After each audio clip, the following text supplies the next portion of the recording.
Okay, let's get started here. Thank you all for coming. I really appreciate it. I'm Nancy Hazard. Those of you who came to the last room, you're going to have to hear a little bit of what I said last time again. But anyway, here we go.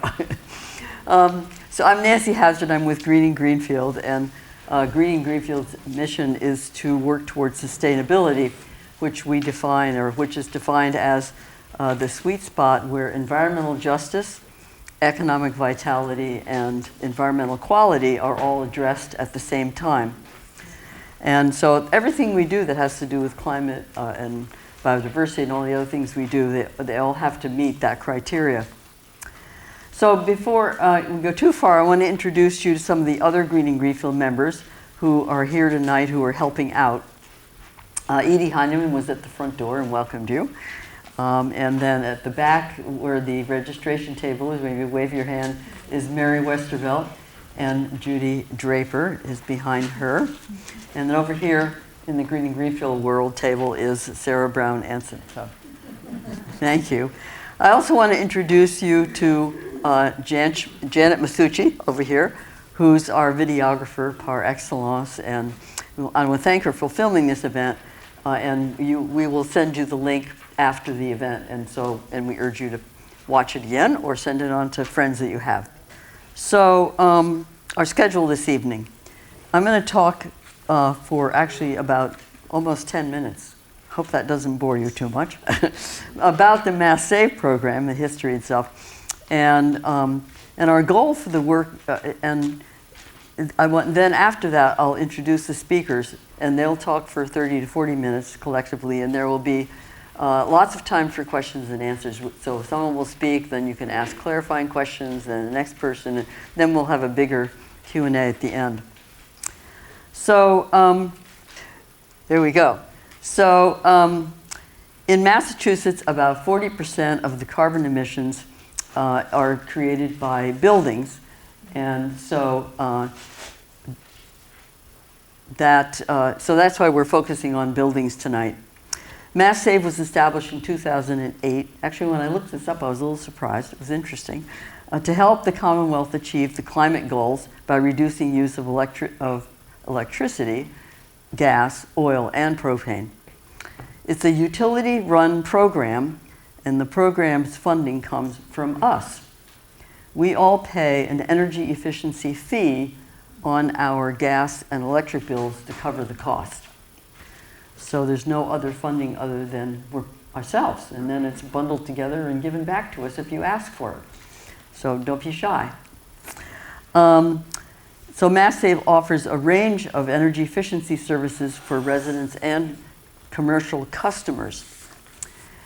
So everyone is eligible on the sort of residential side: homeowners, renters, and landlords. And tonight we're going to talk, of course, just about the residential program. Since 2008, the Massachusetts legislature has made a commitment to reduce our emissions to zero by 2050. And they have a roadmap in order to do that, and they've set 5-year goals along the way. Because of this commitment, our electricity must become cleaner every year. So that's one of the other advantages of moving to electricity. So the strategy is that if everybody switched from oil, natural gas, and propane and gasoline to electricity for heating and cooling our buildings and for transportation, then we're all contributing towards getting to that zero goal in 2050. And we're organizing this workshop because we wanted to spread the word about some amazing new rebates on heat pumps and heating systems, which everybody's going to be talking about more, which run on electricity and not only replace the oil, gas, and propane, but also offer a very cost-effective air conditioning. So I'm going to give a quick overview of sort of what you can find online. Mass Save offers 3 programs that are based on your income. So we've got this slide up here of income eligibility. And all of the program for the income eligible people, so people on the left, your left, is it's run by the Community Action Pioneer Valley. And it's a very straightforward program. You basically need to have your income eligibility verified. And then once you do that, you sign up, and someone comes and talks to you to help you draw up a plan. And they will do all the arranging for the contractors to come to your home and do the work. And after everything is done, they send someone over to inspect all the work and be sure that it was done correctly. Last week we had a workshop where we invited Peter Wingate, who's the director of the Community Action Plan, and his staff to talk about the program. Many of you actually attended that as well.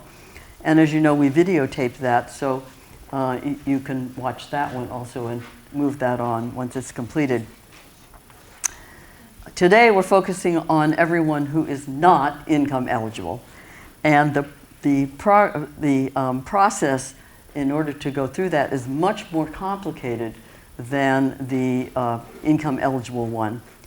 So a lot of things are left up to you, as you're going to discover and listen to two people who went through the process. So you have to find the auditor to assess your home, and then if you're interested in a heat pump, you need to get estimates from different contractors.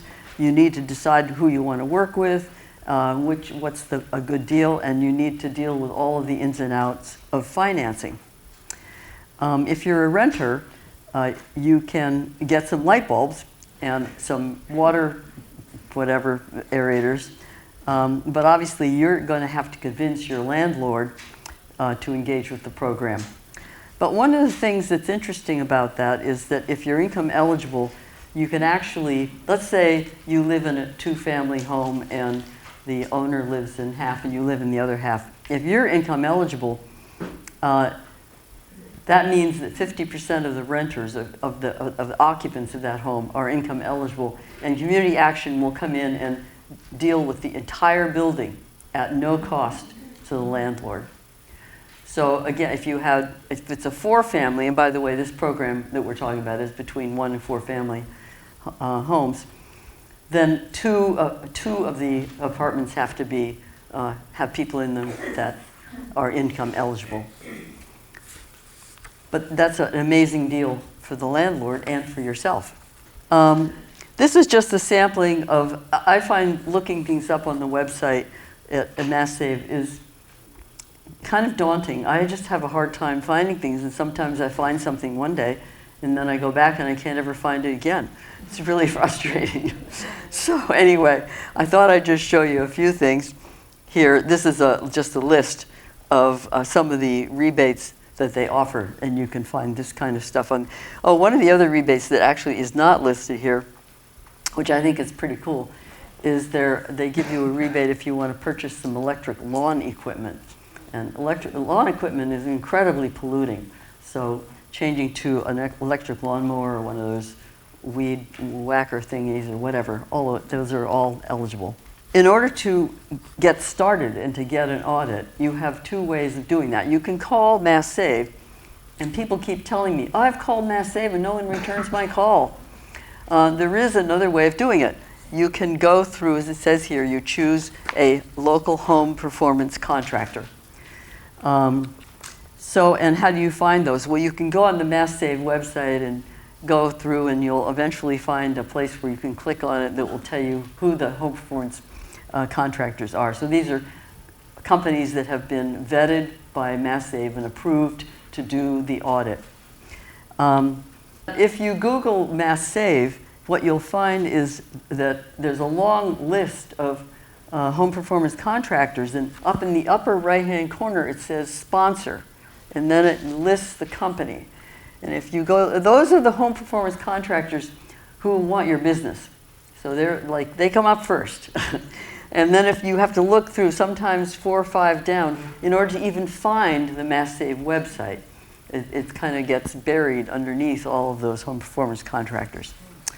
So anyway, those are a few little tips on how to navigate the MassSave website and the history. Are there any questions about that kind of thing? Yes. So if you had an audit on your house like 2 years ago, Do you get in touch with them and ask them to do it again? Wisty, I think our first speaker is going to respond to that question. Okay. So we'll save that one. Okay.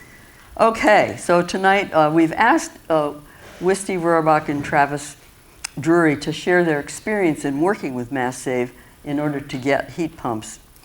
And actually, I'm also curious about, we sent out a link to a video called What's All the Hoopla About Heat Pumps that the Shelburne Energy Committee held a meeting a couple of months ago. Did anybody click through on that and watch it? Okay, one, okay. And how was it for you? So did it give you sort of, yeah. Yeah, it was okay, okay. Would you name it again? We'll send it back to you again. We'll do a follow-up email to this. Okay. So thank you. It's hard to remember all these details. But I'd highly recommend it because what that video does is it explains how a heat pump works. But to me, the more helpful part, or most helpful part, was because for me it can be just a black box and it works. I don't really care how it works. But they talk about different configurations and like, well, if your house is like this or like that, you know, you might have you want one, or you have a whole house, or you know, it sort of gives you that kind of idea of what to expect, and helps you formulate questions for when you are talking to your heat pump contractor and that sort of thing. So I think it's a very useful if you're willing to sit through that hour of grueling information. Okay, finally, this brings me to introducing Wisty. So Wisty moved to Greenfield with her partner, Judy Draper, 16 years ago, and they've worked with Mass Save at least 3 times to weatherize their home. This past year, they decided to stop using natural gas for their heating system and to get a heat pump installed, and they did that for environmental reasons and the climate change issues. They knew, however, that natural gas is so much less expensive than, let's say, oil and propane. They knew they weren't going to be saving any money by making this step, but they still wanted to do that. Wisty's going to talk about their experience of working with Mass Save and the many steps it took to get a heat pump installed. Welcome, Wisty. Hello, so glad you're here. I wish that this were several months ago and I was sitting in your place learning what I have to say now. So Judy and I really just felt this huge commitment to changing over to a heat pump for environmental reasons, and just feeling so strong about climate change. So this whole process that I'm going to tell you about took just about a year. And this was even after we had done the Mass Save 3 different times. So it was pretty laborious. I'm going to have a lot of different steps, and there will be a lot of information, but it's given partly on the chart that we have, and then there will be more. So if you can kind of get an overview of what I'm saying and not get real caught up in the details, because I'm telling you there are so many. And part of what I'm going to say about that then is, if you really are going to do this, as soon as you start the process, start keeping track of every email, put it in a special file, and every name of everybody you contact, because you don't know when you're going to need to go back to get another little piece of information that was back here. Who gave me that information? Where is it? And I'm sure that you know that feeling of looking through all your email for that one little thing. Which one was it? Which one was it? So one of my recommendations is, if you're going to do this, keep track of everything, and somehow come up with a good file system. So I wanted to put this picture up so that you could see. We have one of those houses, very typical in Greenfield, that is from like 1900. It's about 2,000 square feet. We had natural gas, duct system, which is very important. Yeah, so there we are. That's the house. So that's where it's going. All right, this is the outside unit. And it's just at the back corner of the house, and the people were really good, you know, looking around, working to see, you know, where it was gonna be hooked in. And you can see down on the bottom right, it goes into the basement there, because down in the basement is this unit, which looks just like our old furnace looked. So they took out the whole furnace, the gas furnace, and then they put this in. And Travis, who you're gonna be hearing from pretty soon, knows more about this. Judy and I keep asking, we keep understanding little bits more. But my understanding is pretty much that the bottom part of this is almost all fan. And then the upper part of it is where there are these coils and stuff that, whatever. But then you can see that our duct comes in there up at the top. And so all of the heat that this is gonna draw in from the outside is gonna go through our same duct system. I think that this whole thing could not have happened without the duct system. I wanna say one other thing is that when we were first starting to search for somebody to come and do the work, the first potential contractor who came and talked with us brought up that we could have a hybrid system, meaning we could have the natural gas and the heat pump and the electric system, and kind of told us about that and said, you know, like, whatever. At that point, it felt more secure to us. You know, we weren't quite ready to give up the whole thought of, you know, like, oh, what if it doesn't work or whatever. And we eventually got more information about that, and we decided not to go the hybrid system, to just do all electric. So that's what we have. So I'm gonna go through the steps that we went through just so that you know that. And then Travis is gonna give you much more detailed information about once it is installed. I do wanna say one other thing is, to me, it almost feels like I'm in a science fiction world still. Because there's so many things about the system that are so different than the natural gas. And Travis and I were just talking before this started, and we were even comparing the blower system and how different the sound is in the house because of the fans and the blower system and the way that works. And it was such a relief to me to hear what he said. We've had our unit in for almost 2 months now, and we're still questioning, should it be sounding that loud? Should it be doing this? Should it be doing that? It just works different. And I will also tell you that the house is very comfortable. It's incredibly comfortable. And yet we still have these questions and these worries because everything is so new. So let me, so go ahead and do step one, Nancy. So these are just the isolated steps on the chart that you have there, and that chart that you have, you'll be able to read it at home, but it'll be more difficult here.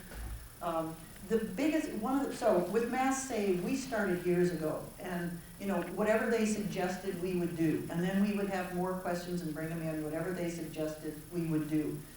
One thing that we didn't realize as the years were going by, and we kept having this stuff done, is, you know, with Mass Save, and probably with the other people now who will contract, is they go and get the people who will do the work for you. And then the work gets done, and then somebody calls you and says, how is it? And now what they do online is say, will you send us pictures of it so they can see that the work was done right, you know, as much as they can tell. So what we know now and what we learned in process is there's a document that gets signed that says, yes, indeed, everything was done. You know, we said to do this, they did this, the work has been checked, it's all done, it's correct. You need that document later in order to get a loan. That was one of those occasions where searching for a possible email connection to get a hold of that document from somebody, that was really uncomfortable and scary. So that's the kind of thing, and if you're thinking of doing this, and if you have already had Mass Save come and then do the work, it would behoove you to start looking now to get that document. The stipulation is, in order to use your Mass Save work that you've had done, is it needs to be done within the last 2 years. If you get to like year 2.5 or 3, that's too long. So you have to have the work done like within a 2-year window before you get approved for all this stuff. Let me just double check. So, hopefully you've already had some mass work Let done. me ask a question about that. Go So ahead. what you're saying is, if it hasn't been done within 2 years, you need to get the audit before you move to your heat pump, is that what you're saying? Yes, Within 2 years. yes. That's what we were told. We were told, Repeat that so they. okay, we were told you are really lucky because when we had the last work done, we didn't realize we were gonna get a heat pump. So we had this work done. And so all of a sudden, we learned that we need documentation, that we've had this work done within 2 years. We didn't know that when we started the heat pump process. Luckily, we had it done.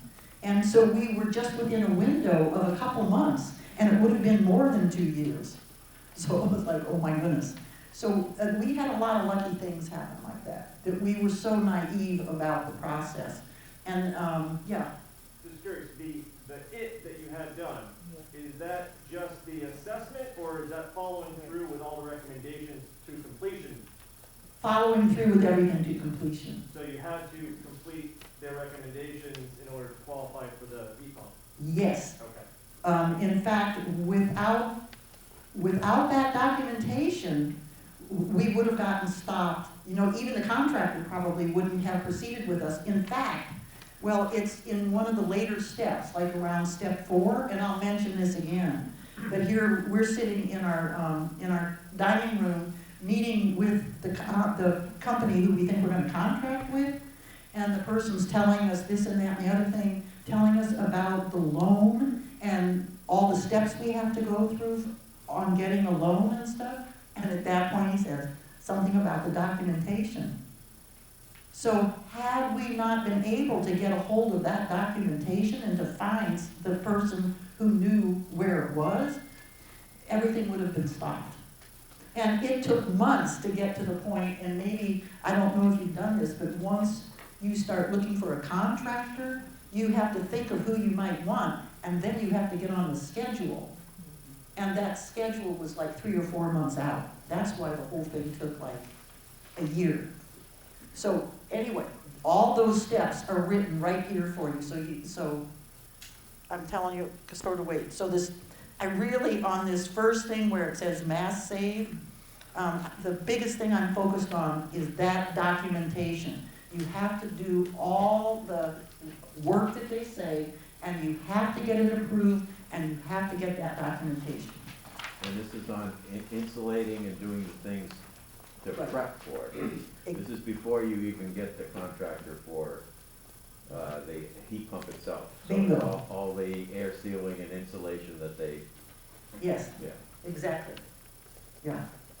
Okay, so step 2. The Center for Eco-Technology, or the CET, for our house, CET actually did that inspection. And luckily, I had an email from them and had the name of the person who had done the inspection. And so that was the email that I had to go back and find. So they actually were put on the job of doing the inspection by Mass Save. So we didn't have to find them. Mass Save sent them to us to do the inspection. And that's one of the things that I want to say. In this whole process, all of a sudden somebody would get in touch with us. Yet one more group, one more agency would get in touch with us. It's like, how did they get our names? How did they know about this? But we needed what they had to give. So the truth is, it's part of why it seems like science fiction. I don't know all the magic that, persons see. How did that person C know to get in touch with us? I don't know, but anyway, I still have my steps here. Wait, since I did not know to ask, okay, same thing here. Am I past my time? Is that what that is? All right. So step 3. Step 3 is this Green Energy Consumer Alliance. Again, they just got in touch with us. And my guess is that they get names of people like us who have started the process, and then they connected with us. Well, I had never heard of them before, but they are really quite marvelous. They have programs that you know, we haven't used them for months. But they were pretty vital in getting us down the road of finding the right people. They still, like, I would say every couple of weeks we get yet another email from them that they're putting on yet another program. Whether it's about electric cars, about chargers, about heat pumps, about this. This is an organization that's real committed to the energy, and they put on all these special, all these special internet things, all these special videos that come on. Let me make sure I tell you what, yeah, so, okay, so so here, all this stuff is new to me, I'm scared about it, I'm reading through what green energy says, and one of the things that they offer are these special like tutorials online that have to do with heat pumps. So we went on and we looked at those. Those were really some of our beginning information about all house heat pumps. We really didn't know what we were talking about. We just knew that we wanted to get into all house heat pumps. So it was in watching the stuff online that they had, the programs, that got us to start getting more committed. It started giving us information about just some of the lingo that was used, just some of what would it be entail. You know, they mentioned the funding and everything, but it was so much information, it was really hard to take all of it in. But it was because of watching their videos that it really pushed us forward. Well, in the course of getting familiar with looking through their emails, one comes up that has to do with an organization called Abode. And they say that they're partnering with Abode, and what Abode will do is come to your house and do some more investigation about what it is you need. Okay, so now go to step 4. So Abode was really fascinating. It was all online, but we had to make an appointment with one of their consultants, and the consultant spent, I don't know, maybe an hour with us, and asked us all kinds of information about the house, about the square footage, about the duct system, and so really gathered a lot of information, which then that person used to make recommendations to us. That person explained to us about different types of heat pumps, about the hybrid system, and again, even in the course of preparing to talk to you tonight in reviewing, for me, a lot of this stuff, I had read it all before, but all of a sudden I started taking it in a little bit different, you know, because I had some familiarity with what it was saying. So this Abode helped kick all this in gear. And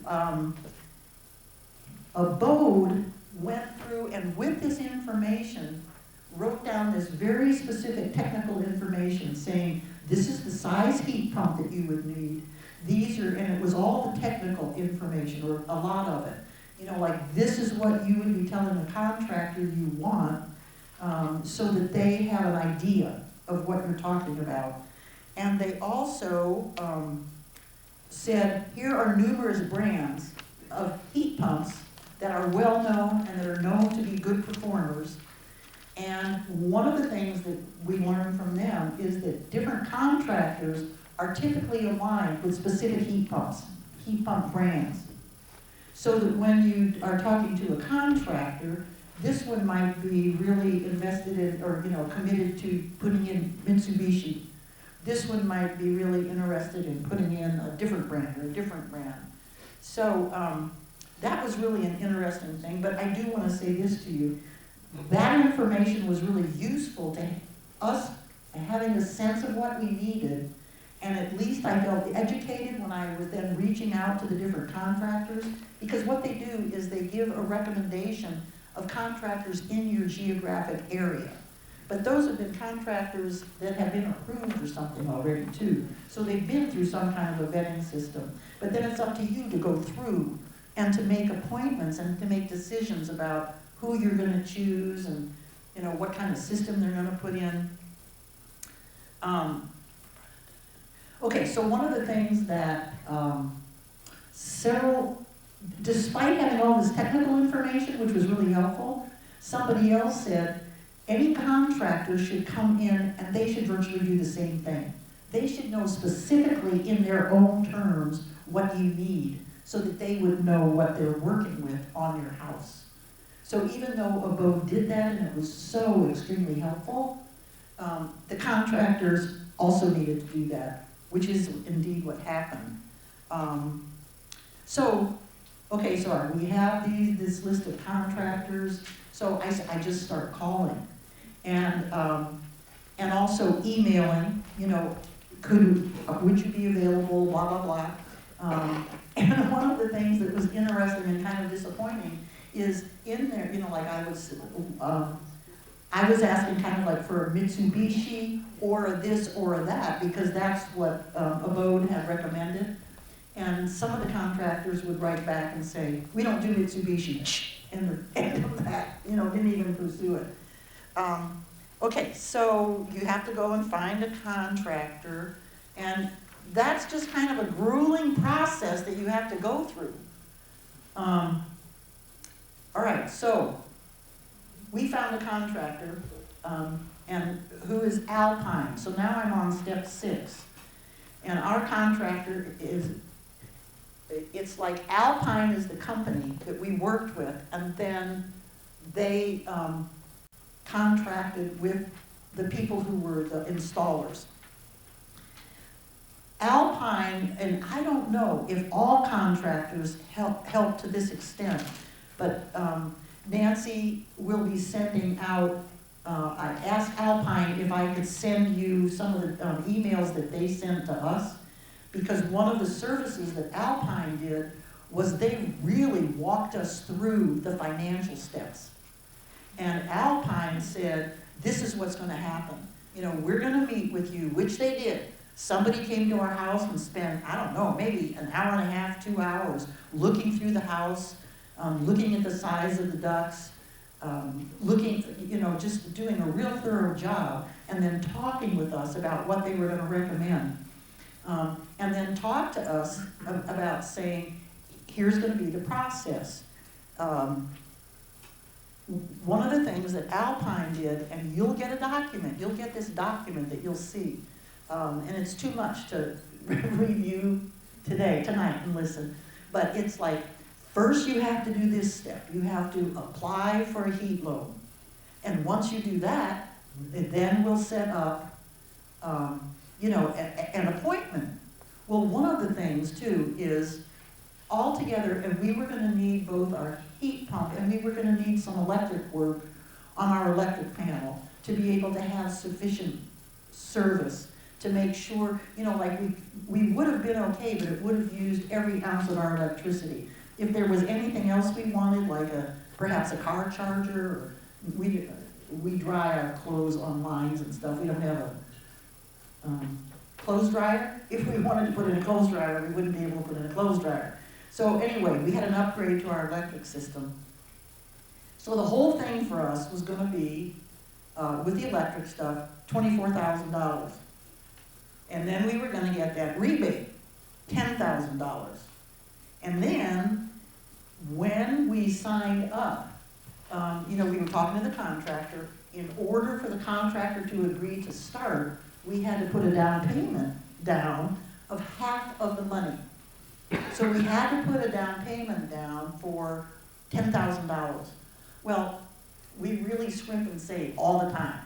But we were lucky that we had that money in our bank. If we hadn't, we would have had to go and start a loan process to be able to have that down payment, because they weren't going to start the whole process until they had that down payment. So I'm telling you, the money part is pretty tough. Okay, so what we did was, luckily we had that $10,000. But then right away, what we started doing was looking for, only certain banks will fund the no interest loans for the heat pumps. So they told us some banks that they would recommend. We happened to go to Greenfield Co-op, but we had to do just regular loan stuff. But in order for that to happen, they needed to have the paperwork that said, in fact, we're going through this whole process to get our heat pump, and we're gonna hire a contractor, and this is what the contract fee would be. So see, all this stuff starts getting intertwined. This has been quite an ordeal, I'll tell you what. But our house is warm, our house is comfortable. That's the point. And you know what, ethically, we feel really good about having done this, despite the fears and everything. So let me just see. Okay, so again, so step 7 on here has to do with, oh man, see, that darn it starts with required official documentation of completion of mass saves work. That documentation that I started talking about, that is so key. They required that half of the total down payment, payment in full. When they came to install the heat pump, so we went through all this paperwork, we did all the agreeing and everything, and then they had to schedule when they were gonna come and install everything. And so that again took like a month or 2. And the deal was that the day that the final installation was all complete, we needed to have our loan because we had to give them the check for everything right then and there. So really, it's very particular. And I'm telling you, the stuff that Nancy's gonna send, you'll see the interaction in this email that Alpine had sent us. It went step by step. We're gonna come to your house and do this, and then we're gonna start this paperwork for you. We're gonna get a hold of this, we're gonna start this, and then they're gonna email you. And if you haven't seen it in 9 days, or 3 days or something, then blah, blah, blah, and then you have to sign it here. And this next step is gonna happen. And so, I just feel lucky that we had that coaching along the way. I have no idea how I would have known all those steps. And it might be that other contractors do that same thing.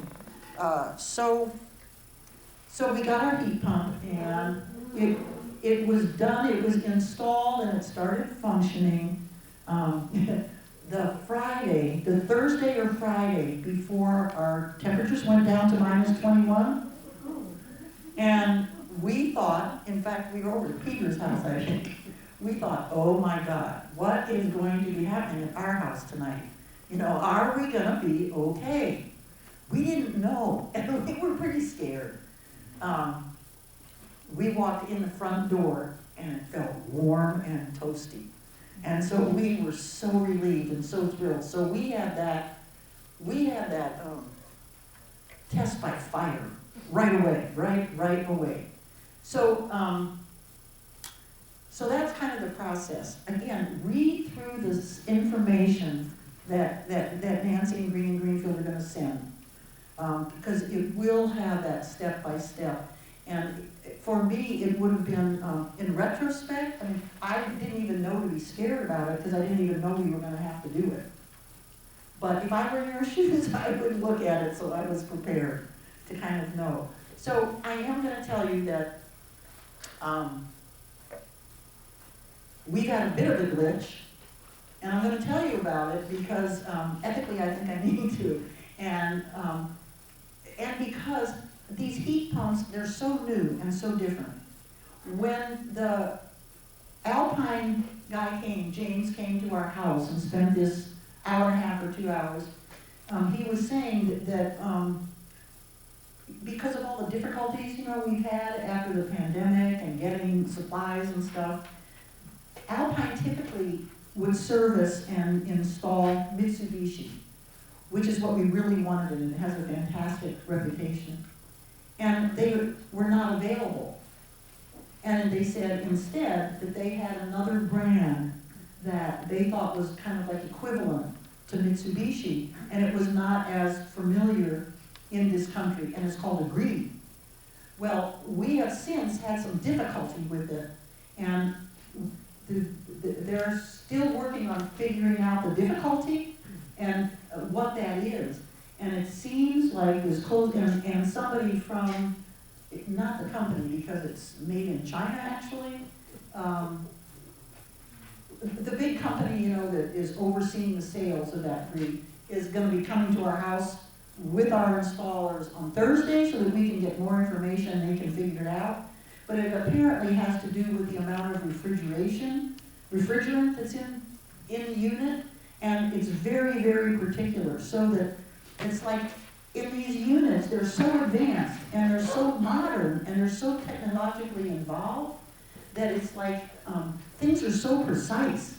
And it's partly what's confusing, like even the thermostat that we have, that's coordinated with the unit, the thermostat is like so precise. So it keeps the house at that exact temperature, and if the temperature changes like by 1 degree, it starts dealing with things. So on our old unit, you know how it would be, with our natural gas, every once in a while the house would feel a little bit chilly, particularly as we've gotten older, and so we would go and we would punch the thermostat and put it up 1 degree.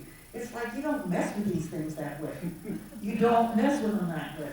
And one of the things that, in fact, Nancy had casually mentioned that I heard was the most cost-effective way to deal with these kinds of heating systems is to don't change from warm during the day and cool it down at night.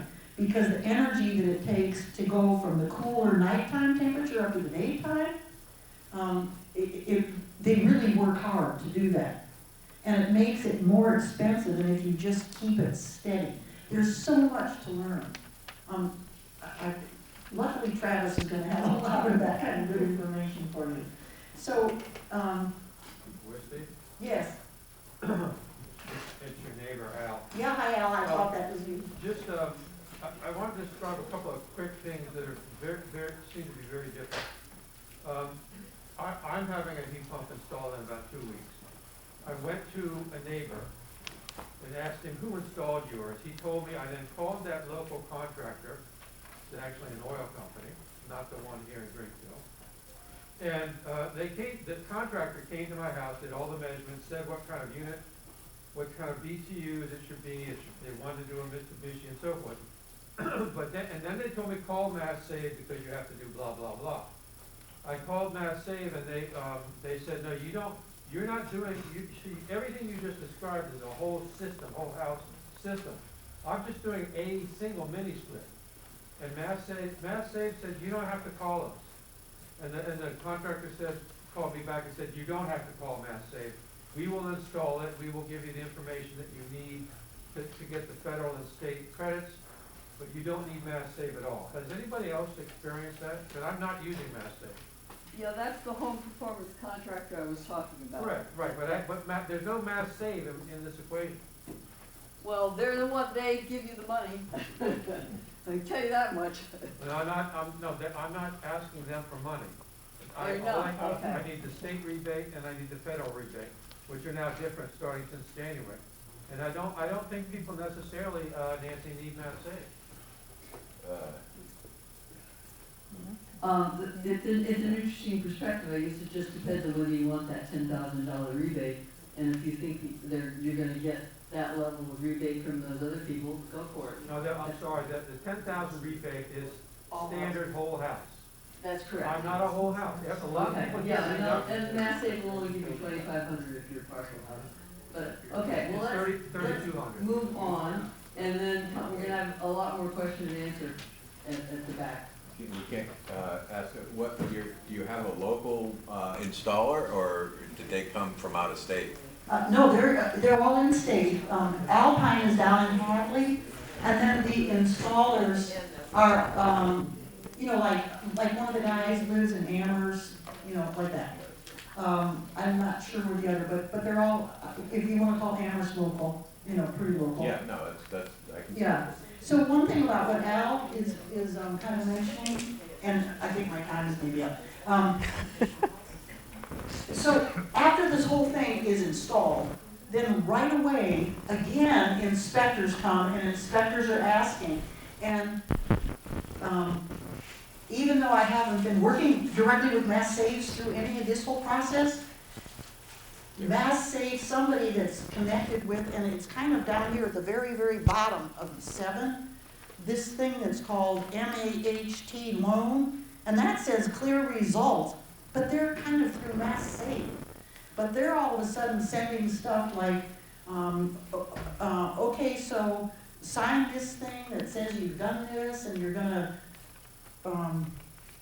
you've done all the steps, you've gotten the loans, and then they're the ones that the rebate finally comes through. I think the $10,000 and maybe the $2,500, for the mini splits comes through them finally too. But, initially they thought that it would take about 6 weeks to get that money. Now they're saying that it takes months to get that money because so many people have applied. So I guess if I think in terms of the whole process continuing, I guess if part of the process is to have that money in my hand, I guess it's going to take more than a year to go through the whole thing. So you don't have the money yet? Don't have the money yet. But Travis does. Thank you, Wisty.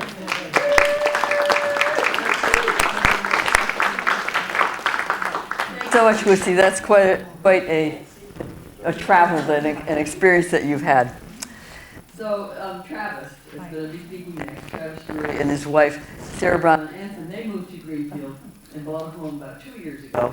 And Travis had a very different story about how things moved on, since they wanted to do a lot of home renovations at the time, as well as the insulating and changing their heating system.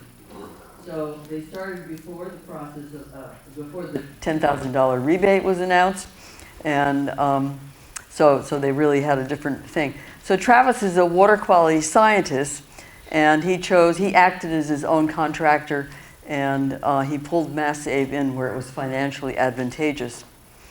And you may have met him around town because he's the chair of the Community Preservation Commission, as well as the chair of the Conservation Commission. So, Travis, and I think you're probably going to say this, Travis, and Sarah, they were motivated not only by their desire to do something environmentally appropriate, but also to improve the air quality in their house. So, Travis.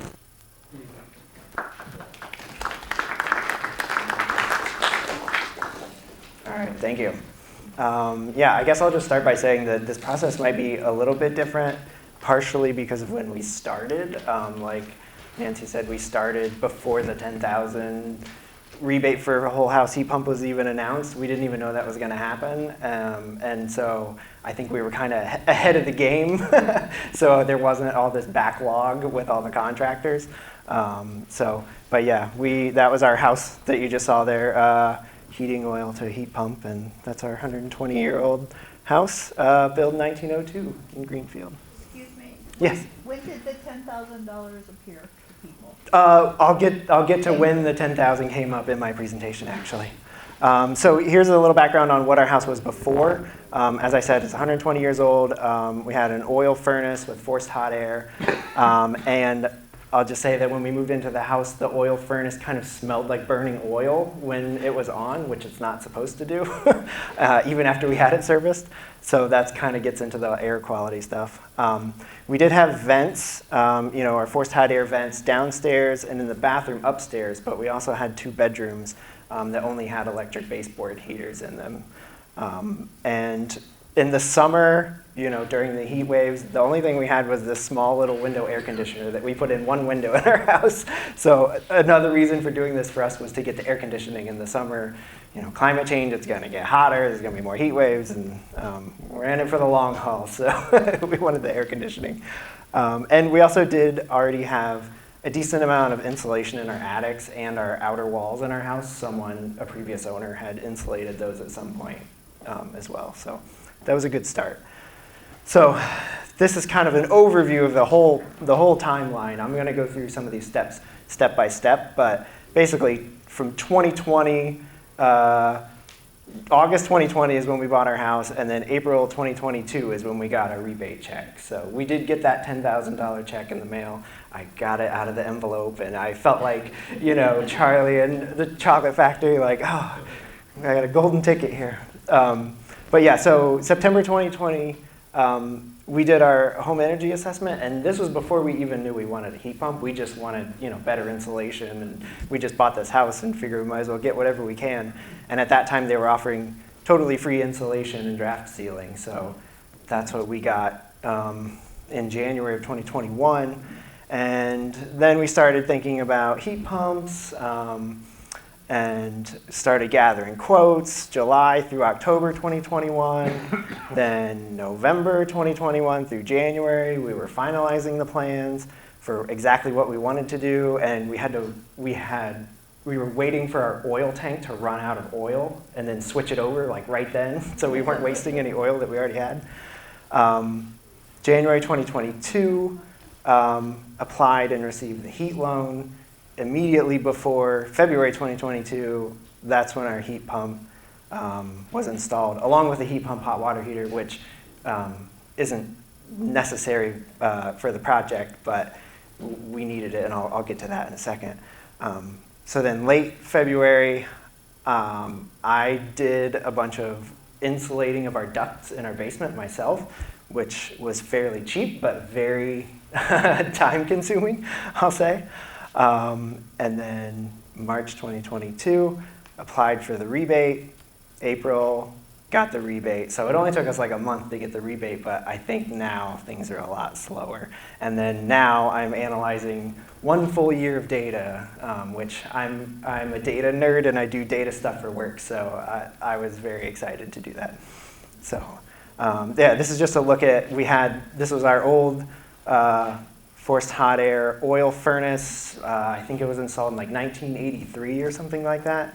And then our oil tank on the right. And so I kind of took pictures of the processes as they were going on just to document them because it was interesting to me. This was when we got our insulation installed. They had the blow-in insulation going up into our attic. They went in our basement, did the air sealing under the floor. And then, as I said, when we started collecting the quotes, we actually ended up, it took months, but we ended up getting quotes from 5 different contractors. And they really varied a lot. A lot of them were saying, oh, we could replace your oil furnace with a new oil furnace and then also put in mini splits. And they were saying, we could put 2 mini splits downstairs, 1 upstairs, or maybe, 1 downstairs in this room, 1 upstairs, or, then there was another idea of maybe having a ducted one in the basement that would be for downstairs, and then a ducted one in the attic for the upstairs. But that didn't even qualify for any mass save rebates because of the way it worked. And then some of the companies wanted to totally replace all of the ducting in our house to make it like as maximum efficient as it could, which if we had unlimited money, maybe we would, because some of our ducting, apparently it's more efficient if your vent is blowing directly under your window, because then it creates like a heat pocket in your house. And some of ours, they would have to move. And anyway, it would have been a whole big thing. So our quotes varied, from the low end, $8,000 just for like a couple mini splits, all the way up to $24,500 with the total ducting reworking. So then the quote that we did select was actually Arctic here in Greenfield. And it was $12,500 for our central ducted heat pump to replace our furnace. And they also removed the oil furnace and the oil tank once the oil ran out. Then again, I'll just say some of these prices might be different now. This was, before there was a big demand, I think, for central heat pumps. So I think even Arctic probably cost more than this at this time. But and then they also, it was $2,300 to get ducting upstairs into the bedrooms. And this was actually the Jim at Arctic. His idea was to run it up through the chimney into the attic and then down into the bedrooms that didn't have ducting in them already, or any vents, in those rooms. And that was why we had to replace our water heater, because it was venting into the chimney along with the oil furnace. So, and it was getting a little old anyway, and we figured, what the heck, we'll just do it all at the same time. So we got a heat pump water heater at the same time. So our total cost there was $17,800, and we were expecting $12.50 per ton for a 3-ton system. So we were expecting a $3,750 rebate at the time. So then that winter, 2021 to 2022, we had purchased a full tank of oil like at the end of winter the previous year. So we just had to wait for it to run out, and we kept checking it and checking it and checking it. And then when it started getting like below a quarter, he had me like use a stick and start like marking on the stick, and we were like really counting down. I was keeping track of the dates, and I had a graph in Excel and everything. It was fun. And it was like in constant communication with him, like, okay, this is how much we have left. When can we do it? When can we do it? So if you go to the next slide, then January, right before we were about to do this, that's when MassSave proposed an increase to, for a whole house heat pump to $10,000. And at this point, we weren't sure if we were going to get the old rebate or the new rebate, because we were kind of right on the line, and they were proposing this one, but it hadn't been like finalized yet. So it was a little touch and go there, not knowing, potentially almost missing out on the 10,000. So then in January, like I said, our oil was pretty low. It was almost running out, and so we applied for the heat loan. Talking with Arctic, that's when they were like, okay, go ahead and apply for the heat loan. I don't remember the number off the top of my head, but I think the work has to be done within either 60 or 90 days after you apply for the heat loan, or after you receive the heat loan. So it does have to be pretty close to when the installation is going to happen. And then February 2022, I was taking pictures of them installing it. One of the things we were a little worried about was like, okay, it's February and it's cold outside, and you're going to disconnect our furnace and then reconnect the new one. And so what they actually came out and they installed the compressor outside one day, and then ran all the tubing and everything, and we were still using our oil furnace. And then the next day they came back and just shut off the furnace, swapped it out, put the new one in. And then just like Wisty, you can see all our ducting there, and those were like our original ducts at that point. But you can also see this one kind of going into our chimney, and that's where it goes upstairs to the second floor. So then the really important part that Wisty kind of touched on all this too was right after it was installed, if you're getting a whole house heat pump rebate, the contractor has to sign a whole home heat pump verification form, which basically just says, yes, we removed the old one, or it's only going to be used for emergencies, the old furnace, and install the new one. And that has to be done in order to get that whole house rebate. And then also I did the heat loan verification form. Basically, you just go online and you take some pictures of what was installed, and then they're like, okay, that's good. And after that, we paid the invoice, and once you get that invoice that says, yes, you paid for this, then you can go on MassSave's website and submit that along with some photos for the rebate. And as I said, then the next month, the $10,000 check came in the mail, and it was a very good day.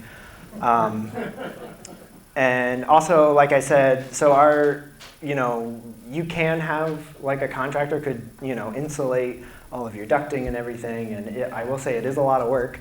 But also I bought about $170 of materials, and it's basically like the lowest end insulation you can get for ducting. It's basically like bubble wrap with like foil on it.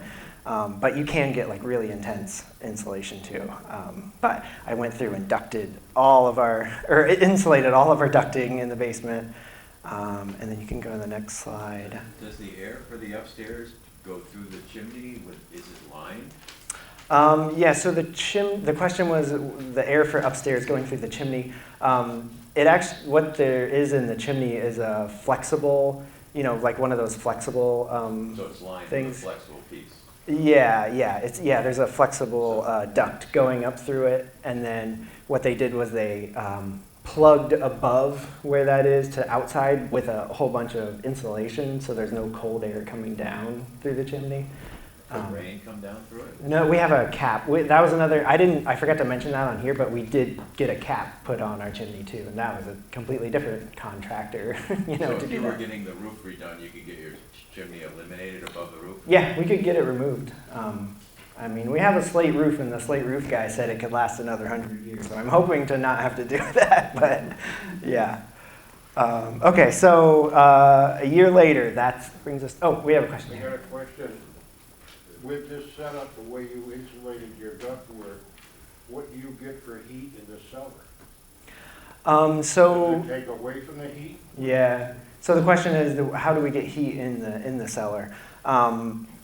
So our old system actually had a vent like on the side of the ducting in the basement that you could open or close, so you could get heat into the basement that way. And they asked me, they're like, do you want us to put this back in? Because they had to replace that part. And I was like, yeah, might as well, just in case we need it. So they did put that on there, and I have it like pretty much closed all the way. And it's like a cold basement, concrete But floor. don't you lose heat on your floors by having a cold basement? Yeah, I mean, our basement was cold before, so I guess we were just used to it. But Well, you had an oil burner down there, so you Yeah, could you put, get some heat from the furnace in there. yeah, they're saying that and we. the whole chimney was hot because you were burning. That's true. But I will say, so they're asking, I'm just mentioning for the recording what you're saying about losing heat in the basement and the chimney. I will say that as Wisty was saying, like with the heat pump system, it runs a lot more often, but it doesn't put out as much heat. And the house is really more of a constant temperature at all times. Like, we definitely noticed not feeling like cold spots in the house because it's running so often that it's circulating the air. And so, before with the old oil furnace, it would run and it would be like super warm, and then, it takes a while, and then it starts to get cold and chilly. It's chilly in this corner of the room and chilly over there. And we don't really notice that anymore at all. It's just like a constant temperature everywhere because it's constantly circulating. So I would say it feels more comfortable to me now than it did before. Although potentially our floors are a little colder, but I wear slippers in the winter, so you can deal with it. The chimney used to take air out of the cellar, and now it doesn't, right? So That's true. Yeah. So the cellar is tighter, I guess, by not having that chimney air pulling through all the time. That's true. But Yeah, now less. You're drying it out somewhat with a heat pump, hot water heater, right? We're drying the air in the cellar with the heat pump hot water heater, and Mass Save did the like air sealing in the basement, so there's a lot less cold air coming in from outside too. So I don't know, and then also the hot water heater is making it colder in the basement because it's pumping the air from the basement into our hot water. It's pumping the heat from the basement into the hot water. Well, a lot of that is latent energy in the moisture if you've got any moisture, so. Yeah. So anyway, it's it's one of those things like it really depends on your specific situation, I think, for a lot of these things. Over a year later, that's where we are now. Looking at our electric usage data, I was trying to come up with an estimate of how much electricity we're using just for our heating and cooling per month. And so what I did was I took our total electric usage per month, and then I subtracted the lowest amount of kilowatt hours that we used per month before our heat pump went in. And just to remind you, we didn't own the house for a super long time before we put it in, so we didn't have like a lot of information on that. So I subtracted that, and then I also subtracted an estimate for the new heat pump hot water heater, like how much electricity that's supposed to use per month. That was from like the Energy Star website. And so then that estimate was what I was using for how much electricity was purely from heating or cooling. And it's just an estimate. There are error bars there. And then I wanted to compare this with our oil furnace, which it was kind of hard to get an idea of how much oil we used because, some of it was bought and we didn't use it, and some of it was bought at the end of the year. But I think we used about 490 gallons of oil in the winter of 2020 to 2021, which was the last full winter before doing this. So if you look at it, this is a little complicated, but along the bottom, you'll see each month. And then on the left bar is our oil, when we were using oil. And then the right bar is when we had the heat pump.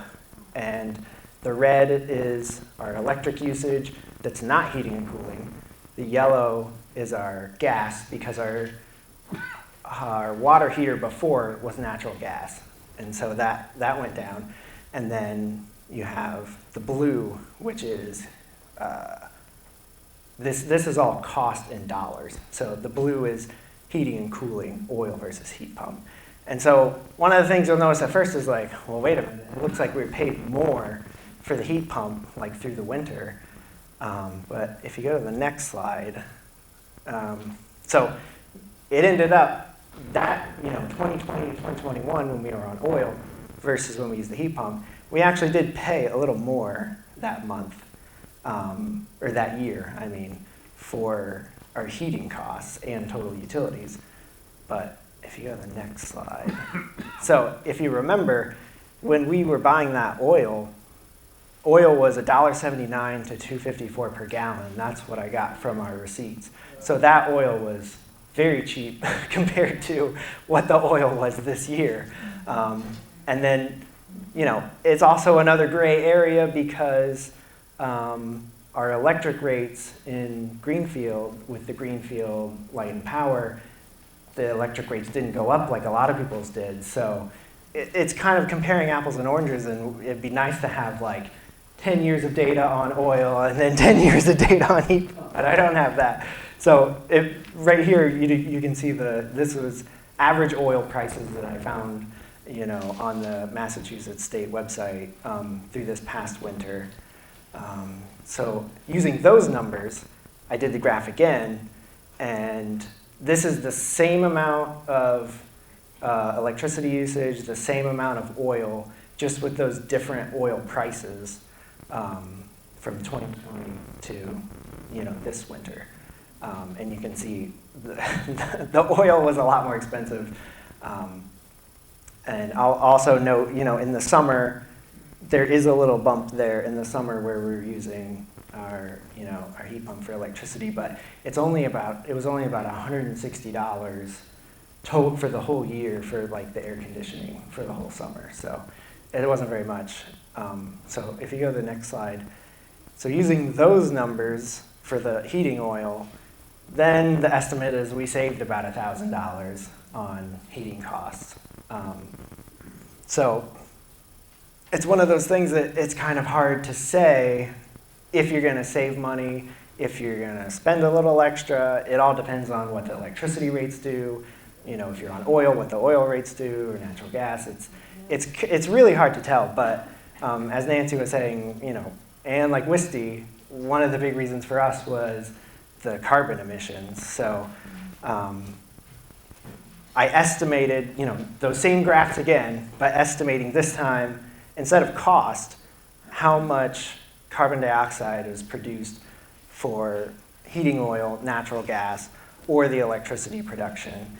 And I'll just say the number for electricity production here is from the Greenfield Light and Power disclosure form. And Greenfield Light and Power is supposed to be 100% renewable, and I'm not exactly sure if this number is actually our electricity or what the grid in Massachusetts is. I'm a little unsure about that number, but that's, I don't know if that applies to Greenfield specifically or the state, but using these numbers, if we make that graph again, you can see again, on the left is the oil, and on the right is the heat pump, and this time it's in pounds of carbon dioxide per month that was put out. So drastically less for the heat pump on the right side of those two bars. And if you go to the next, so you can see this was the estimate from that, was that when we were using heating oil, it was about 11,000 pounds of carbon dioxide released. and then going to the heat pump about 3,400. So it was about a 70% reduction in carbon emissions from heating. And then, looking at all of our utilities, it was about a 53% reduction because there's still that electric part, that we were using no matter what, and still a little gas too. We have a gas stove, so the other thing is, it'll only get better, that difference between heat pumps and oil or natural gas, because Massachusetts has a target for net zero emissions by 2050, and the electricity production is set to get greener and greener. 53% less. The goal is 53% reduction in emissions compared to 1990 by 2025, and then 70% reduction in 2030. So that's for electricity generation. So if you're using electricity, you should be using less and less, having less and less carbon emissions over time as our grid gets greener. So yeah, just a summary of all that. We added heating to those 2 bedrooms.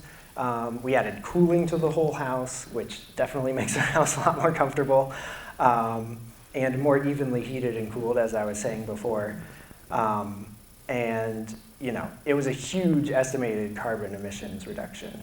And in that first year, I'm estimating we saved about $1,000, but it could about break even some years. Maybe we'll pay a little bit more, maybe we'll pay a little bit less some years, I don't know. And then my final point here is that the rebates are real, because I did get that check. So I know that it can happen. So don't despair, I guess. And your comfort level in the house is up too, you're saying, so that's, have numbers for that, but. Yeah, the question is about comfort levels. Yeah, again, we're keeping the thermostat at the same temperature at all times. We actually did, in the beginning, have a small, reduction in heat at night, and then, brought it back up.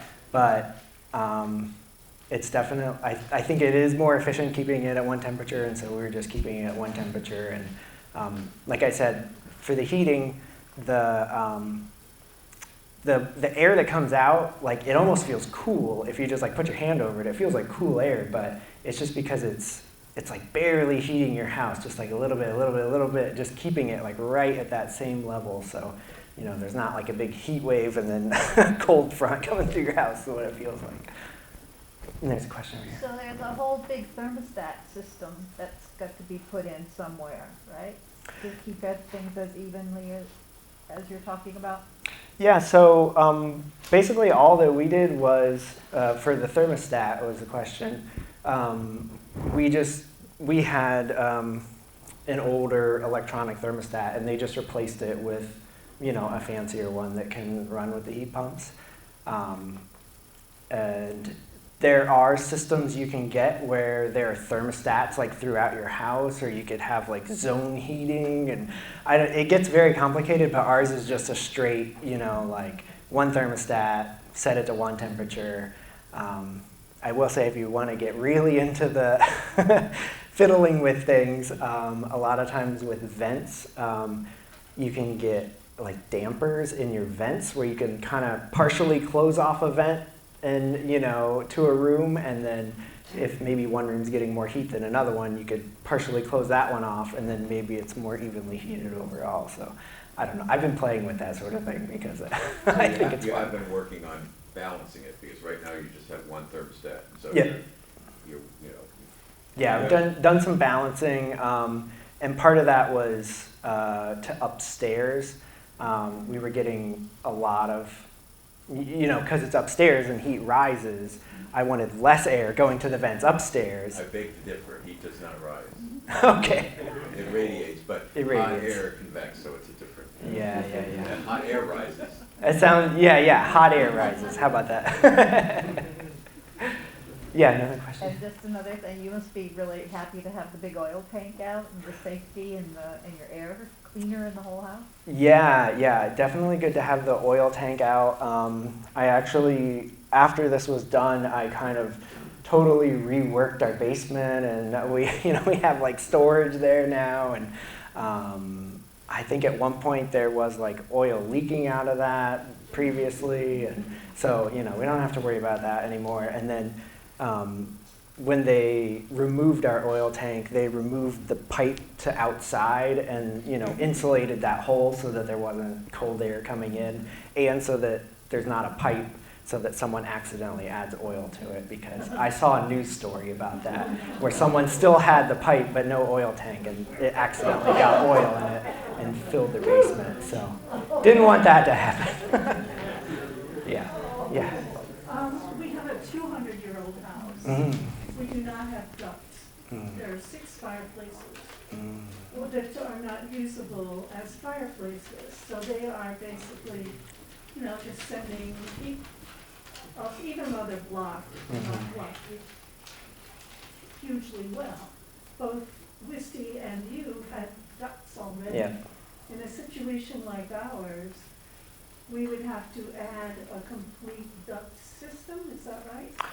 Yeah, so you can either do a full ducted system. So the question was, if you don't have air ducts in your house, you can either add ducting throughout your house and have a forced hot air system like this, or you can go with mini splits and have different mini splits throughout the house in different zones. Technically, I'll just add, if you have forced hot water, there are heat pumps that can heat, hot water radiators. I mean, you don't have that, but I'm just pointing that out for anyone else. So there are different ways that heat pumps can work, and I actually have a friend who doesn't have any ducting in their house, and they're going through the process, and they're going to put in mini splits throughout their house. So that's kind of like you get a bunch of little heat pumps, in different parts of the house. And that was what most of the contractors recommended to us, was like, well, it's a lot easier, just like, put a mini split upstairs in the hallway, put one in your living room, one in the dining room, and then that'll pretty much heat your house. But I was like, I really wanted that whole house. Even before the rebate, I was like, I really wanted that whole house, because we already have the ducting to most of the rooms. Like, just have one central system, and that's what I wanted to go with, yeah. Do you have outside air at all? Do you have a little outside air going into there, or is it just totally circulating through the house? Sorry, could you clarify? Outside air coming into where? Your heating duct system. Is there any, Fresh air? yeah, is there any outside fresh air into, From outside the house? Yeah. No. But No. you do have exhaust fans for the kitchen and bathrooms? For the bathroom we do. For the kitchen, that's a project we have yet to install that we definitely want. But we do not have an exhaust fan in there. But yeah, I mean, pretty much it's just recycling the air in the house. And Your old furnace took in air from the outside, didn't it? It had an air supply of some sort, maybe just a leaky cellar?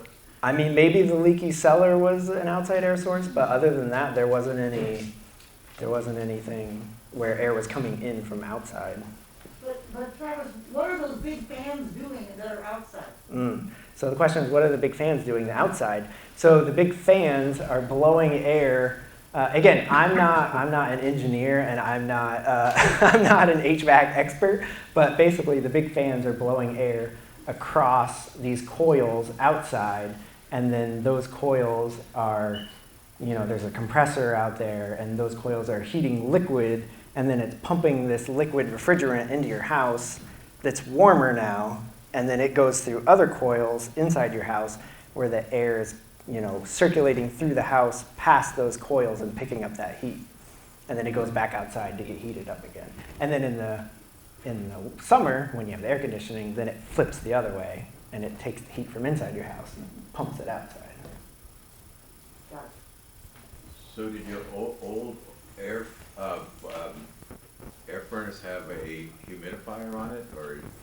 No, our old furnace did not have any humidifier or dehumidifier. It was very dry in the winter, and that's, our current system doesn't have a whole house humidifier on it, but it can be used as a whole house dehumidifier. And you can get, you can get systems, like a humidifier system installed into your ducting so it'll blow that throughout the house. We don't have one, but you can do that. What kind of maintenance is required for that? For the humidifier? No, well, Oh. no, for what you have now in your house. I mean, Yeah, the question was about maintenance. So we've had it a year. We haven't really had to do anything other than, the outside compressor, you're supposed to basically clean the grates on it because, it's sucking in a lot of air and then blowing it out the fan. So you're supposed to clean those grates. And I think you're supposed to have someone check your refrigerant levels at some point, but just in case there was a leak or something. do you have air filters in it? Like the old one? Yeah, there's actually it's a thick air filter. It's like this thick and like this wide and that big. So it's Electrostatic or just a one that you change? It's one that you change. Take Yeah. But we got one that's like a, there's like a bunch of different levels of air filters you can get. Yeah, so it's real fine. Yeah. But that yeah. just means you have to change it that more often, right? Yeah. Actually ours, it says you only have to change it every 6 months is what it says. Yeah. So, I don't know. Any other questions?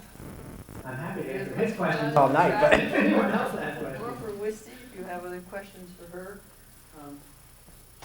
ask away. Yeah. And I will say, so there was a question earlier about the just getting a mini split, and I was looking at, as you were answering that question, I was looking, and there are partial home rebates, per ton for a mini split. So I think you can still, again, I'm not a massive expert or anything, but I think you can get a massive rebate for just putting in one mini split. It's just not the whole house rebate, it's just a smaller rebate. Does anybody know if you have to go through all the mass safe house assessment to get one mini split? That question the question was if you have to go through that whole process to get one mini split. I would assume so. Nancy's nodding her head yes. Yeah, question I can't. So we've had 2 mini splits installed about 8 years ago. Wait a minute. Yeah, it was about 8 years ago. Time flies. And we had to make sure we had the mass save audit before, and we dealt with Sandries, and they were great. They did pretty much all the ins and outs, applying for the rebates and everything. They had all that in order. So, and they were, I think with the Mitsubishi, they gave an extra because they were, I think, a diamond dealer or something, and they were able to give a better warranty on the product. But you have to have them cleaned every year, and it's call around and find out because it's expensive. If you have a furnace cleaned, you figure that's like one bill, maybe $150, $200. Well, if you have 2 mini splits, you've got to double that. And it's a little bit more than just what you have a furnace cleaned. The rate is higher. So at least that's what we found. Yeah. So, That's just to repeat for the camera then, you did have 2 mini splits installed and you did go through the mass save process. yes, and I would like to get a third one because we never had one put upstairs. So that's why I'm here tonight, to find out about, is it possible to get the rebates if you are putting in a third one? Yeah, and I would assume that it is, and I'm not sure if that would make it, like if you're using that for your only heating source, or if you're not using it for your only heating source now, and then you are using it for your only heating source, I'm not sure how that would apply to like the whole house thing, but. We are using it for our whole heat Yeah. source, and we are using very little oil because we still have an oil hot water heater. And so, I don't know, it's just, wonderful. And it's great in the summer because it's cooling, and the winter, I think they're good to something like 20 below. I mean, it was amazing to me. These have really improved. The ones that are sold now are probably even better than the ones that we bought. We bought Mitsubishi, I think it was 8 years ago. Yeah, and I guess from my experience, when I was doing this back in 2021, I was calling Mass Save and getting answers to some of these questions. It sounds like it's a little harder to get a hold of someone at Mass Save these days. So, I mean, that was kind of how, I kind of leaned on them. You know, I called Mass Save, I don't know, half a dozen times probably during our process, and always talk to somebody, but, yeah, question over here. I'm curious, in order to qualify for the $10,000 rebate, does it have to be your primary residence? Does it have to be your primary residence? Yes. Someone said yes. That's a question I'm not sure about, but I heard yes in the I audience. got a duplex and I was told that I would qualify on both sides. Okay. So I'm living in one and I would qualify on both sides. So you can qualify for a duplex if you live on one side. That's what I was told. But that might be different than like a separate Well, household. what if you put one in each, your unit and the other place? Can you get it both 2 times? Yeah, exactly. I get the $10,000 rebate twice.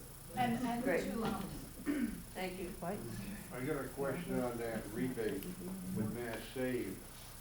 Is it the same amount, the 10,000, for a heat pump system or say 2 mini splits? Is there a difference?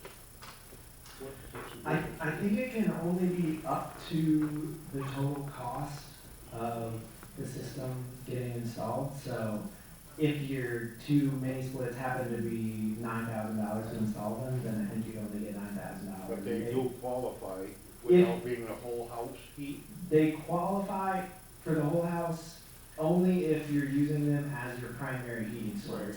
Okay. And any other heating source you have to verify, or you have to sign a thing saying that you would only use it in like emergency situations. Now, do they have a mini split that will heat your up? I have a single story ranch.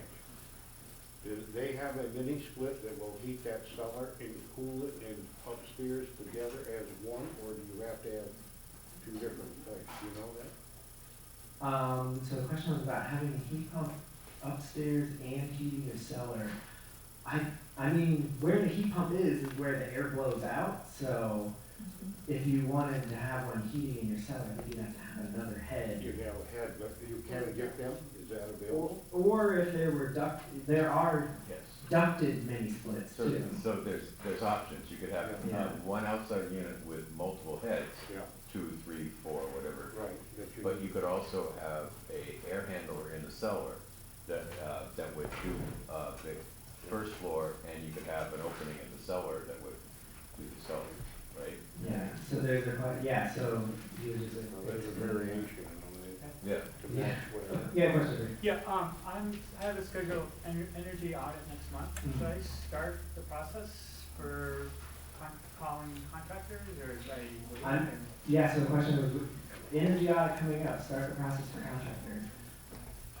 I'm not sure about the timeline on how long things are happening these days, but it probably wouldn't hurt to contact some contractors. I'm not sure how long it'll take to get the insulation and air sealing done also. Nancy's got a comment. The thing that I hear, one of the Biggest problems with heat pumps and is that they're sized incorrectly. So you need the specifications like you were talking about, Wisty. So you need to know what is the heat load of your house. And you don't know that before and the insulation has happened. At least I think it would be hard to calculate, to imagine, but I don't know. I wanted to make a comment about, I want to make a comment about should you contact the contractor? They're well aware of how long it's going to take them. So I would suggest you contact them and let them say whether or not it's too early. Do you know what I'm saying? Well, and they'll tell you what the roadblocks are. Yeah. If you need more electric in your panel or. Yeah, that reminds me, we also upgraded our electric line to a 200 amp line, but we did that totally unrelated to this project. It was because our line outside was like fraying and dangerous, and we were like, well, we might as well replace it with a stronger one anyway. So that was thousands more dollars on top of everything that we did here, and I kind of forgot about it because it was a separate project. But that's another thing that we might need to look into as well. I have a question for the heat pump person. So we don't have a duct system either. What I've heard is that when it's super cold, if that's your primary heat, that it can be too cold. And so my question to you is, are you comfortable even when we have 20 below?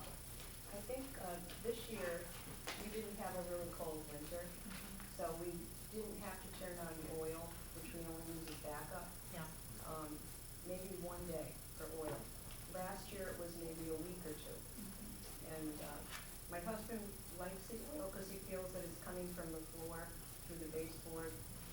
The mini split, the air is coming, you know, up high.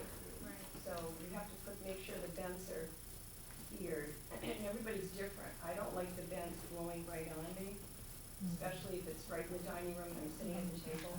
So there's so many variables. But I found that this winter, maybe one day we turned on the oil. It was amazing. So I don't know if anybody else has experience with that. Yeah, well, I'll add that there's many new configurations of how the heat is brought into your house. It doesn't have to be up in the air. It can be down lower, you know, where you're more used to having it.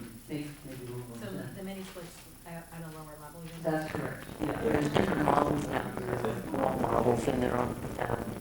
The mini splits can handle it though. The worst that would happen is instead of being 70, it's going to be 68 in your house. Because if it's really cold out and really windy, Yeah. depending on your house, it could vary. How much the wind it takes the heat away from your house, how leaky your windows are, your other parts of your house, your cellar. And that's why you need mass save, because they can tell you, you may have the roof fine, you may have the walls fine, but you may be losing half your heat through the floor and through the cellar. And so that's where you need to concentrate. But someone needs to point out where your major losses are. So we've Where had, low-hanging fruit is what they say, right, right? so we've had 2 mass save audits. We've had, our entire floor has been insulated with the mass save program. That's great. If you guys haven't done it, you should do it. Because we noticed an immediate difference in just the comfort in the house already.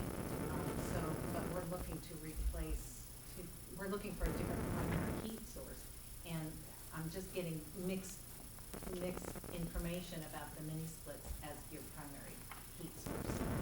Yeah, so, you do have to I think you have to really get rid of your old system in order to get that $10,000. No. So, No. really, you don't?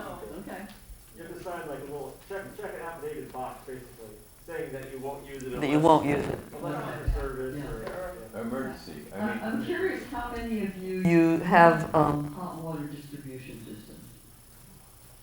What does that mean? Not too many. Okay. So in other words, who has baseboard, or radiant floors. radiant floor, or it could be a baseboard hot water system, Or it could be a, a steam radiator system, something that's not like just moving air around.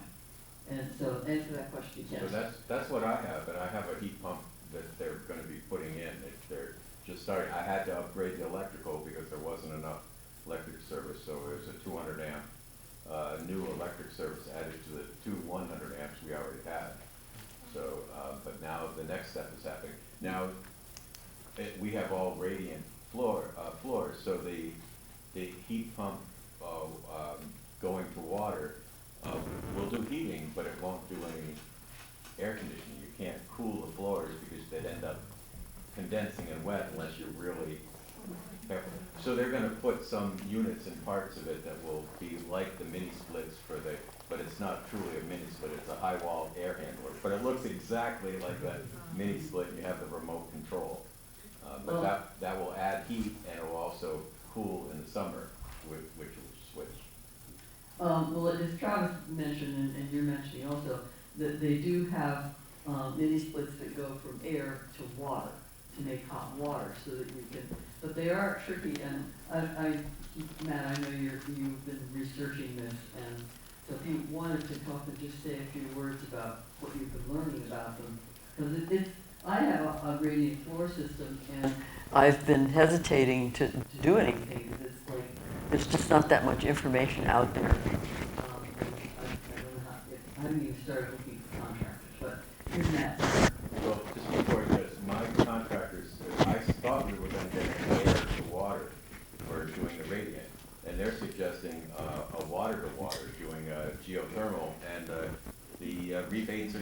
better on the geothermal, water to water, they're 25,000 or something? Up to 40 even. Up to 40? If you need electrical as well.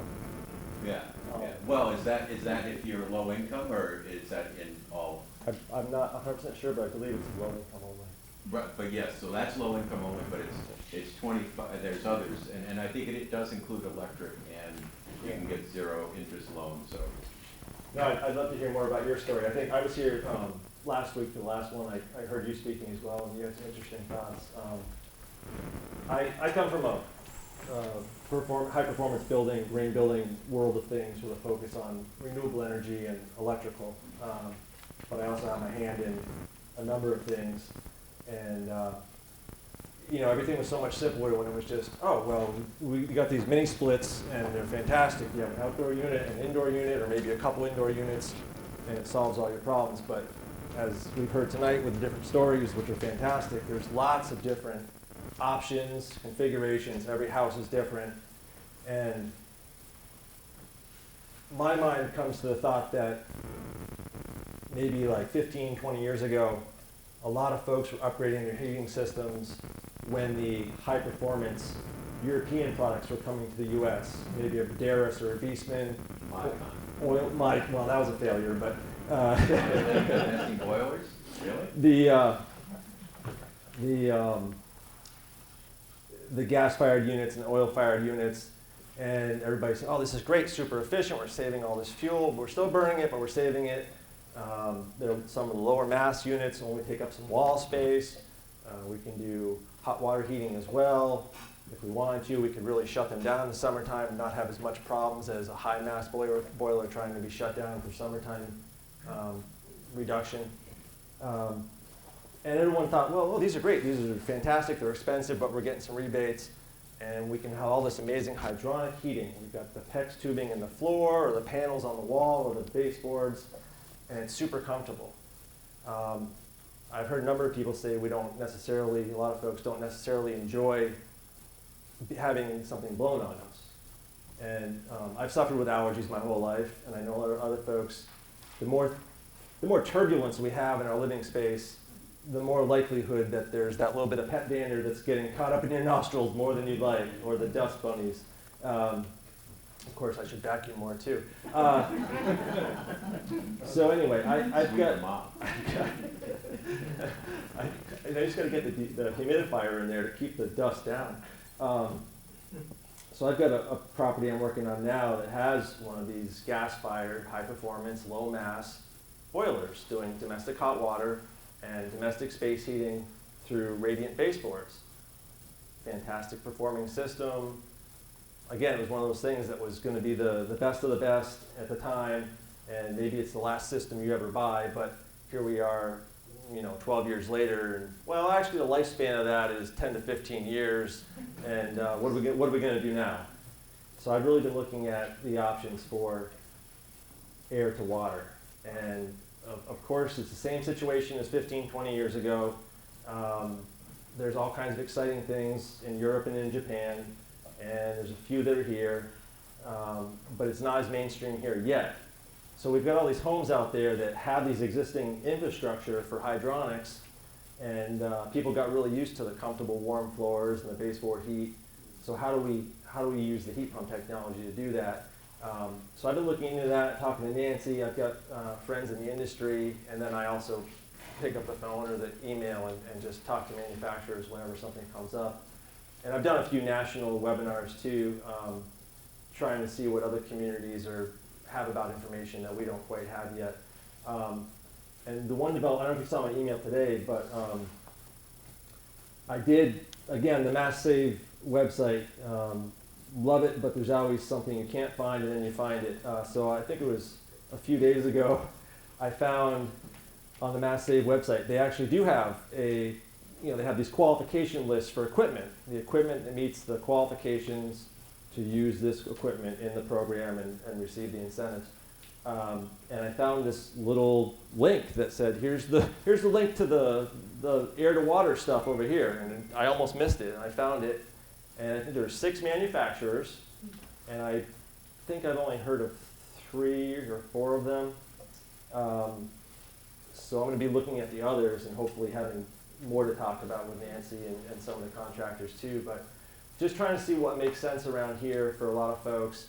In many cases, I think it is going to be simpler, more cost effective, and appropriate to do mini splits, and for many people to say goodbye to their hydronic systems in some cases. But then again, every case is different.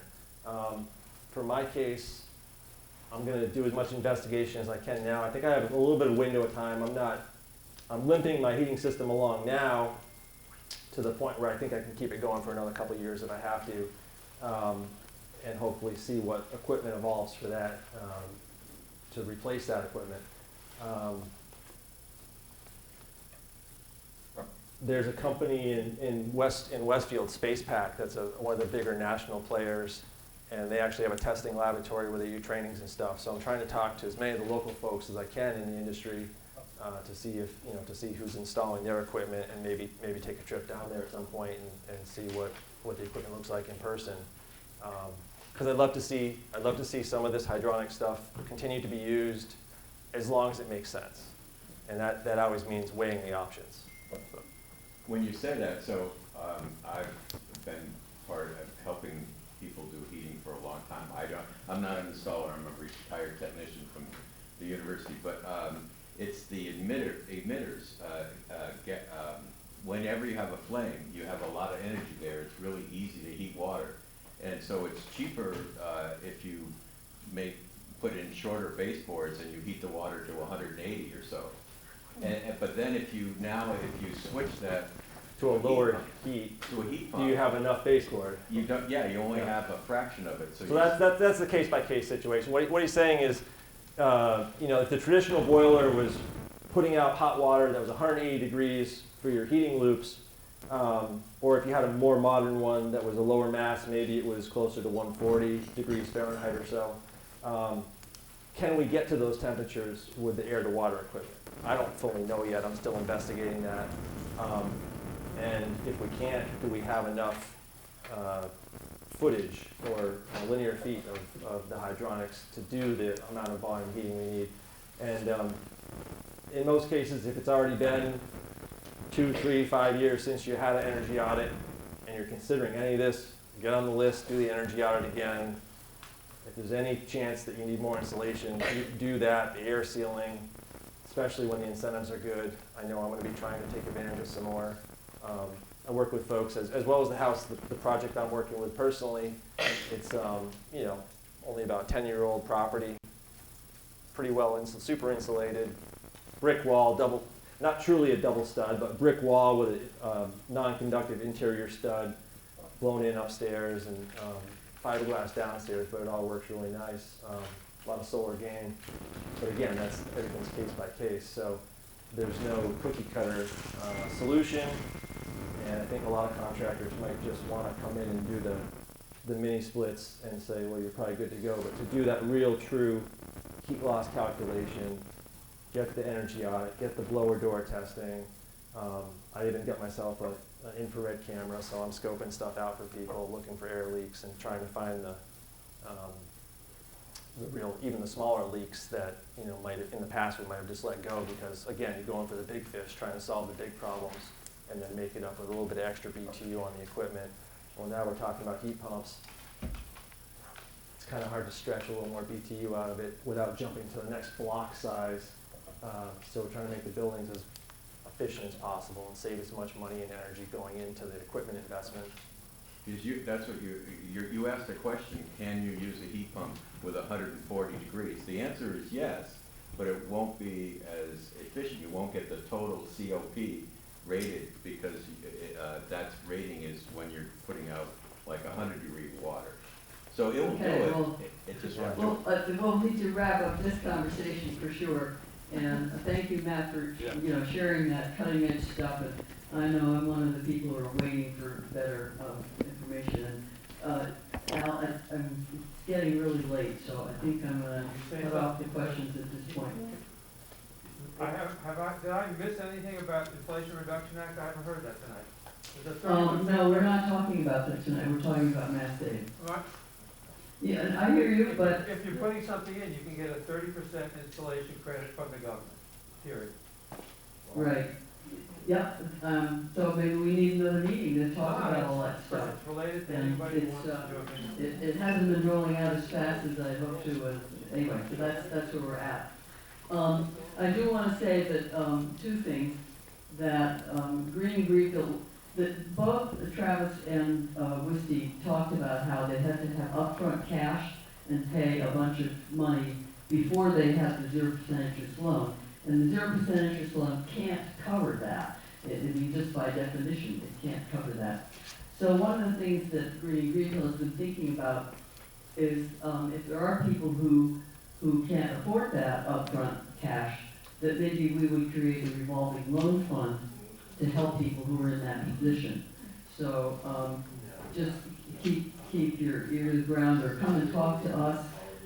If you're in that position, come and talk to us and see where we are in our thinking and what your needs are. So I want to wrap up and thank Wissy and Travis for a fabulous presentation. And thank you so much for coming today. And I wanted to just a few things about what's going on in Greening Greenfield and what we're coming up next. And but I just as I said, we're videoing this. We're going to send this video out so that you can look at it again. And we'll also send out the video for the income eligible pieces. We're also working on a whole series called Transforming Our Lawns that have to do with biodiversity. And our next event, which we have up here, you should get an email about this. It's on April 13th. We have an event called Turning a Barren Lawn into a Thriving Habitat. And it's going to be a Zoom event because Charlie Eisman and Julie Blythe, who are giving it, who are naturalists, just had a baby. So it was inconvenient for that to come. And we wanted to see the baby also, so that's going to be on the video. So, and we're also going to be unveiling a pollinator habitat Greenfield website, which has have pictures of the different pollinator public gardens that we have in Greenfield, and invite you to come and help us. And we're going to be working this summer and fall on the City Hall, in front of the City Hall, at the Johnstown Community Center, the new skate park, and out at Just Foods. So, what time thank is the you. event Excuse me? On the 13th, you said there's a Zoom event, but you didn't say what time. Correct. Oh, thank you. For asking. It's at 6:30 p.m. And on Zoom. So, thank you so much for coming in. There are evaluation forms on your chair, and if you could take a few moments to fill those in before you leave and leave them on your way out, we would appreciate it. And thank you. This is a long, much longer event than I anticipated, so thank you for your patience.